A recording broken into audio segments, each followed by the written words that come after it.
Ele foi encontrado por acaso. Durante uma escavação arqueológica em uma antiga caverna nas proximidades de Qumran, ao norte do Mar Morto, arqueólogos tropeçaram em algo que não estava registrado em nenhum mapa, nem mesmo entre os rolos conhecidos dos essênios. Um compartimento lacrado por blocos de argila escurecida, como se alguém, há milhares de anos, tivesse feito de tudo para garantir que aquilo jamais fosse descoberto.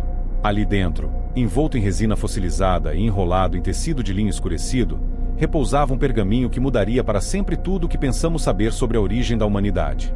Não era apenas antigo, era anterior ao Gênesis. Um texto que, segundo as inscrições, teria sido ditado por Adão. Enquanto especialistas tentavam conter a empolgação, documentos confidenciais começaram a circular. Algo naquele manuscrito incomodava profundamente. Trechos em caldeu primitivo descreviam eventos que não constavam em nenhum outro relato religioso. A linguagem, os símbolos, os nomes, tudo apontava para uma narrativa tão poderosa quanto proibida. Mas por que esse texto ficou oculto por milênios? E mais importante, por que tantos ainda hoje querem silenciá-lo? Ao contrário dos outros textos sagrados, este não foi canonizado. Ele não foi debatido, rejeitado ou sequer citado. Foi enterrado, literalmente. E o motivo, talvez seja o mais desconcertante de todos. Este pergaminho não conta apenas a história da criação. Ele revela o que havia antes dela, e o que está por trás daquilo que chamamos de pecado original. O que você está prestes a ouvir não é uma teoria, não é uma especulação, é um relato, um testamento que carrega uma verdade esquecida, ou ocultada, pela própria fundação das religiões que moldaram o mundo moderno. Prepare-se, porque se essa história for real, e os indícios são muitos, então tudo, absolutamente tudo que conhecemos sobre nossa origem, propósito e destino, está errado. Ou, talvez, incompleto. E tudo começa com uma versão da criação que você nunca ouviu antes. O conteúdo do pergaminho começa com uma frase desconcertante. Antes da luz, houve som. E antes do som, havia consciência. Não se trata do faça-se a luz tradicional que conhecemos do Gênesis. Essa nova narrativa descreve um universo vibracional, onde tudo nasce da intenção. Uma criação mental, não física. E o Criador, não nomeado como Deus, mas como aquele que sonha, molda o mundo a partir de pensamentos, não de barro. Adão, neste relato, não é simplesmente o primeiro homem. Ele é uma emanação direta dessa consciência primordial, criado como ponte entre o visível e o invisível. Um guardião das frequências. Como está escrito, Eva, ela não é tirada da costela de Adão, mas surge simultaneamente. Forjados no mesmo instante, refletindo a mesma centelha, mas com polaridades opostas. Eva é a parte ativa, a exploradora. Adão, o observador. Juntos, seriam responsáveis por manter o equilíbrio entre dois mundos, o material e o espiritual. Mas há algo ainda mais surpreendente.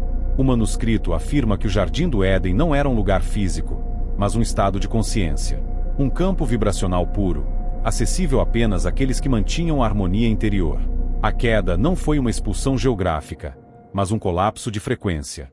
Um desligamento. E esse desligamento foi provocado. Segundo os trechos mais controversos do texto, havia entidades já presentes antes da criação física do homem. Seres que também nasceram da consciência, mas que desejaram experimentar a densidade, o controle, a matéria. Eles não se opunham diretamente ao Criador, mas sim ao plano do equilíbrio. E foi através deles que a vibração do Éden começou a ser sabotada. O chamado fruto proibido, neste relato, não é um alimento. É um conceito implantado, um código mental. A ideia da separação, da dualidade. O surgimento do eu separado do todo. Essa queda vibracional que teria aprisionado Adão e Eva no plano físico, e com eles, toda a linhagem humana. Essa é a origem, segundo o livro perdido. E se ela for real, então não somos apenas filhos do barro. Somos seres adormecidos, tentando lembrar o som original que nos deu forma. E para isso, precisaríamos despertar. Mas não seria fácil, porque havia aqueles que jamais permitiriam esse retorno. Se o Éden foi um estado de consciência sabotado, surge então a pergunta inevitável: quem estava por trás dessa sabotagem? O pergaminho responde com um nome tão antigo quanto temido: os vigias. Eles não são anjos, nem demônios, segundo o texto. São uma terceira categoria, que os antigos chamavam de Nefelim, os que não caem, mas também não sobem. Seres que habitaram as fronteiras entre as dimensões. Observadores silenciosos. Estudiosos do comportamento humano, antes mesmo que o humano soubesse que era humano. Mas havia algo em nós que os inquietava. O manuscrito explica que, quando Adão e Eva foram desligados do estado de harmonia vibracional, os vigias viram ali uma oportunidade. Com o equilíbrio rompido, o acesso ao plano material se tornou possível para esses seres. E o que antes era apenas observação, agora se tornava intervenção. Eles se aproximaram. No início, vinham em sonhos. Transmitiam ideias, conceitos, promessas. Alguns se apresentavam como deuses. Outros, como libertadores. Mas em todos os casos, havia uma constante: a manipulação sutil da percepção humana. O texto é claro. Eles não nos dominaram com força. Nos convenceram a esquecer. Convenceram a esquecer quem éramos. O som original. A centelha primordial. Implantaram uma nova história. Uma nova ordem. E para garantir o silêncio sobre o que fomos, criaram o medo. O medo de perguntar. O medo do desconhecido. E, acima de tudo, o medo do autoconhecimento. Para manter esse controle, os vigias não agiam sozinhos. Recrutaram humanos. Escolheram linhagens específicas, sacerdotes, reis, sábios, e os ensinaram segredos em troca de lealdade. Nasciam então as primeiras ordens ocultas. Grupos encarregados de preservar o novo sistema de crenças. E de destruir qualquer vestígio do antigo som. Segundo o livro, esses grupos atuam até hoje. Eles se tornaram as vozes da verdade. Escreveram livros, queimaram outros. Fundaram templos, ocultaram portais. E assim, os filhos da consciência foram acorrentados pela linguagem. A ideia é perturbadora. Mas e se for verdade? E se o conhecimento sobre nossa origem vibracional foi de fato apagado? Se os vigias existem, então o desaparecimento do livro de Adão e Eva não foi acaso. Foi ordem. E a sua redescoberta, um erro, ou um sinal, porque agora, ele estava de volta. E alguns, lá em cima, já sabiam disso. Durante décadas, o pergaminho permaneceu oculto. Mas ele não estava perdido por acaso. Ele estava guardado. Não por uma instituição, nem por uma seita, mas por um homem. O nome dele nunca apareceu em registros oficiais. Não há fotos.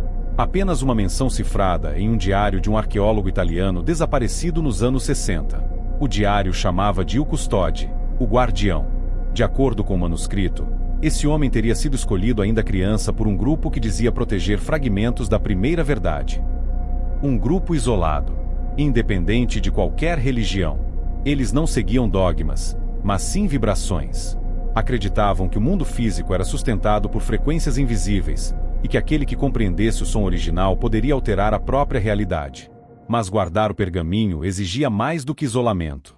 Exigia silêncio. O guardião teria passado a vida em constante movimento. De monastérios a cavernas. De bibliotecas secretas a desertos esquecidos. Evitando contatos. Escrevendo em códigos. Comunicando-se apenas por símbolos. Até que um dia, ele quebrou o voto. Segundo a narrativa, em 1994, já doente e consciente de que seu tempo estava acabando, ele decidiu transcrever parte do conteúdo do livro. Um gesto perigoso. E talvez, desesperado. Foi quando ele contatou um professor de línguas mortas da Universidade de Lisboa. O conteúdo da carta era enigmático. O que foi plantado antes do tempo, agora floresce em segredo. Eles não podem impedir o som de voltar, mas podem impedir que o reconheçam. A carta veio acompanhada de uma folha em pergaminho, uma cópia imperfeita de um trecho do livro de Adão e Eva. O texto falava sobre os pilares do som, 4 vibrações fundamentais que sustentavam a realidade percebida pelos sentidos. Quem soubesse entoar esses sons, seria capaz de ver o que está por trás do véu. Dias depois, o professor foi encontrado morto em seu apartamento, sem sinais de violência. Apenas um silêncio denso, quase material. A cópia do pergaminho, claro, desapareceu, mas não completamente. Antes de morrer, o professor fez algo impensável. Fotografou símbolos e os enviou, em partes, para diferentes alunos. Como se soubesse que o manuscrito jamais deveria estar nas mãos de um só. Foi assim que as peças começaram a reaparecer. E com elas, o som. As imagens enviadas pelo professor, antes de sua morte, pareciam inofensivas. Rabiscos. Símbolos arcaicos desenhados com pressa. Mas para aqueles que sabiam o que procurar, eram códigos vivos. Foi um dos alunos, Miguel Veraz, que primeiro percebeu o padrão. Ele era músico, não historiador. Mas ao transpor os símbolos para frequências sonoras, descobriu algo inquietante. Cada grupo de signos gerava um som puro, harmônico, que ressoava em níveis diferentes do corpo humano. Um som que não era apenas ouvido, era sentido. Miguel chamou aquilo de as 4 vibrações. E deu a cada uma um nome, baseado nas sensações que produziam. Ema, a vibração do esquecido. Um som grave que causava desorientação e despertava memórias em quem ouvia. Tar, a vibração da memória. Um tom constante que trazia à mente lembranças vívidas, até mesmo de vidas que não pareciam ser desta. Naeu, a vibração da forma. Uma frequência que alterava a percepção visual de ambientes, como se revelasse camadas invisíveis da realidade. Rava, a vibração da fonte. Um som tão puro que alguns chamaram de divino. Quem o ouvia, chorava. Outros, riam incontrolavelmente. Mas todos sentiam algo inexplicável, como se estivessem voltando para casa. Com o tempo, os registros se espalharam em fóruns fechados da Deep Web. A comunidade era pequena, mas obcecada. Teorias se multiplicavam. Alguns afirmavam que essas vibrações eram as vozes originais do Éden. Outros, que representavam os 4 portões da consciência humana, bloqueados após a queda. Mas uma coisa era comum entre todos os relatos: aqueles que ouviam as 4 vibrações em sequência passavam por experiências indescritíveis. Uma mulher na Noruega afirmou ter visto seu próprio nascimento e morte simultaneamente. Um engenheiro no Japão relatou um estado de transe onde compreendeu uma linguagem geométrica que mantinha o universo coeso. E um monge no Butão desapareceu após entoar os sons por 3 noites consecutivas. O livro perdido de Adão e Eva, agora fragmentado em sons e códigos, não era mais apenas um texto antigo. Era um dispositivo de ativação. Algo que não apenas contava a história da humanidade, mas que parecia pronto para despertá-la. A princípio, ninguém prestou atenção ao fenômeno. Era apenas mais uma teoria conspiratória nas profundezas da internet. Um grupo de místicos modernos brincando com sons estranhos e textos antigos. Mas tudo mudou quando 2 membros da comunidade 4ª Vibração desapareceram. Não era boato. Câmeras de segurança mostraram veículos não identificados parando em frente às casas, homens de terno, silenciosos, recolhendo equipamentos, celulares, e em seguida, sumiço total dos envolvidos. Nenhum boletim de ocorrência foi levado a sério. Nenhuma pista foi deixada para trás. Dias depois, o fórum foi retirado do ar. E então, algo ainda mais preocupante aconteceu. Um funcionário da Biblioteca Apostólica Vaticana, sob pseudônimo, enviou um áudio para um jornalista espanhol. Ele dizia ter reconhecido parte dos símbolos do códice nas seções seladas do arquivo secreto, um conjunto de documentos jamais vistos pelo público. Segundo ele, o Vaticano sabia da existência dessas frequências desde o século XVI. E desde então, tentava suprimir sua disseminação. Na gravação, sua voz tremia. Eles chamam de vox praelapsi, a voz dos caídos. Mas não no sentido demoníaco. Eles dizem que é a vibração daqueles que recusaram a prisão da carne. A mensagem termina abruptamente. O jornalista que recebeu o áudio foi encontrado dias depois, em um quarto de hotel, vítima de um suposto ataque cardíaco. O celular com a gravação desapareceu. Enquanto isso, em universidades, laboratórios e templos ao redor do mundo, estudiosos que tentavam decifrar o restante do manuscrito começaram a enfrentar obstáculos. Cortes de financiamento, investigações súbitas, censura acadêmica. Como se uma força invisível estivesse empenhada em interromper a leitura daquilo que deveria ser esquecido. O que era esse manuscrito, afinal? Não era heresia. Não era delírio. Era uma ameaça ao status quo. O livro perdido de Adão e Eva não questionava a fé. Ele questionava o controle. A prisão dos sentidos. O mundo como ele foi imposto. E por isso, agora, ele precisava desaparecer novamente. Mas seria tarde demais? Por mais que o mundo tentasse silenciar, as palavras encontraram um caminho. Fragmentos do livro perdido ressurgiram digitalizados por anônimos, traduzidos por estudiosos que arriscaram suas carreiras e suas vidas. Cada trecho parecia formar não apenas uma narrativa, mas um mapa espiritual, uma arquitetura vibracional do ser humano esquecida há milênios. E então, entre códigos antigos e metáforas indecifráveis, veio a descoberta central. Antes da carne, havia som. Antes da forma, havia frequência. O homem não caiu por comer do fruto, mas por ter esquecido como cantar com o Criador. Essa frase, repetida em diversas versões dentro do manuscrito, reconfigurava toda a história da humanidade. Não se tratava apenas de um mito. Era uma advertência codificada, uma memória ancestral, preservada em parábolas, sobre como fomos desconectados de uma linguagem universal, uma vibração que unia tudo: corpo, alma, tempo. As figuras de Adão e Eva, descritas ali, não eram apenas simbólicas. Elas representavam a consciência primordial, antes da densidade, antes da prisão do mundo físico.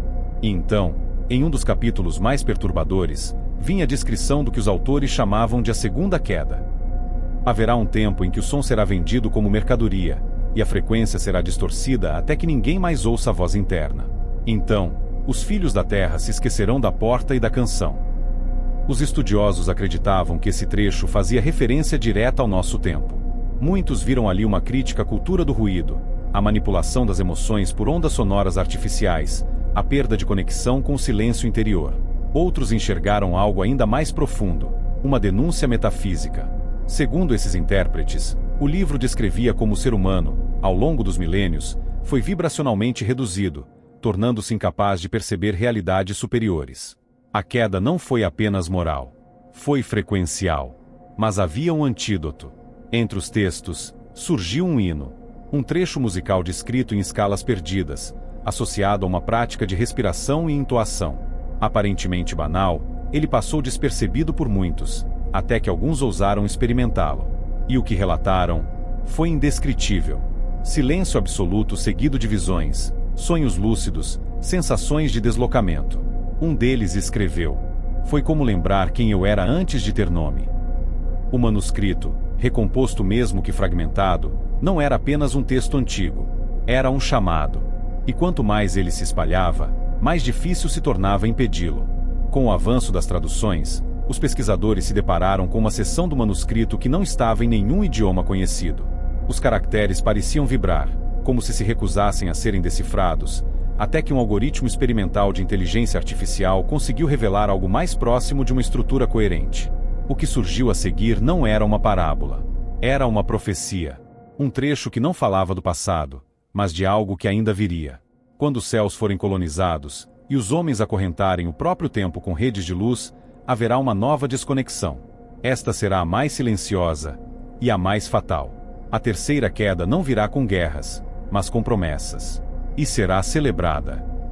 Os estudiosos chamaram esse trecho de a terceira queda.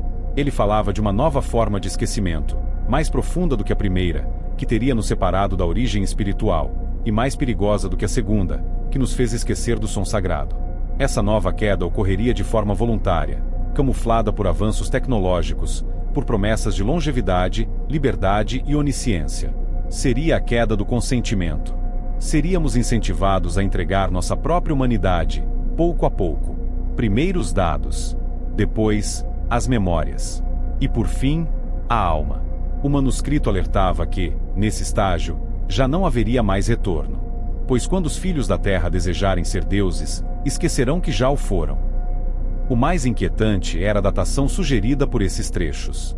Combinando pistas astrológicas e padrões codificados, muitos pesquisadores acreditavam que a terceira queda já havia começado. Silenciosa, digital e irreversível. E talvez por isso o livro tenha sido escondido por tanto tempo. Não porque ele fosse perigoso, mas porque ele era verdadeiro demais.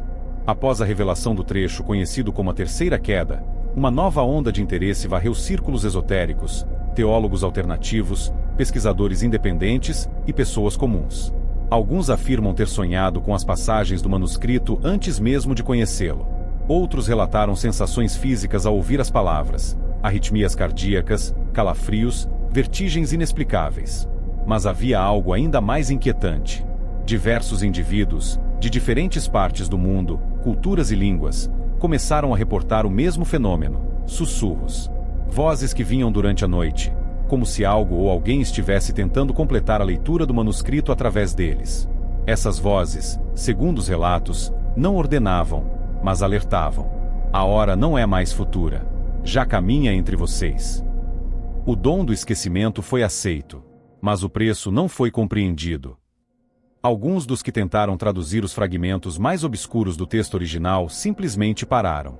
Abandonaram a vida acadêmica. Sumiram das redes sociais. Um deles, um professor de Oxford, escreveu em sua última mensagem pública: "O que esse livro carrega não é um segredo. É um lembrete cruel de tudo que escolhemos esquecer." Com o tempo, muitos desses estudiosos passaram a evitar o uso do termo livro perdido de Adão e Eva. Preferiam outro nome. Um nome que circulava em fóruns e publicações de nicho: o espelho do primeiro grito. Um símbolo de algo que não está fora de nós, mas dentro. Uma lente que, ao ser lida, não revela o mundo, mas a própria alma. E é por isso que, mesmo entre os que creem, há divisão. Para alguns, o manuscrito é uma revelação espiritual. Para outros, uma ameaça à estabilidade psíquica da humanidade. Ambos os lados, no entanto, concordam em algo. Depois de ler, você não volta mais a ser o mesmo. Após o tumulto causado pelas revelações do livro perdido de Adão e Eva, algo que se escondeu nas sombras da humanidade por milênios finalmente veio à tona. E, com isso, uma promessa foi feita, não por aqueles que buscaram por ela, mas por aqueles que se recusaram a olhar. A verdade que o manuscrito nos oferece não é algo que se possa simplesmente compreender. Ele não carrega uma mensagem definitiva, mas um questionamento eterno.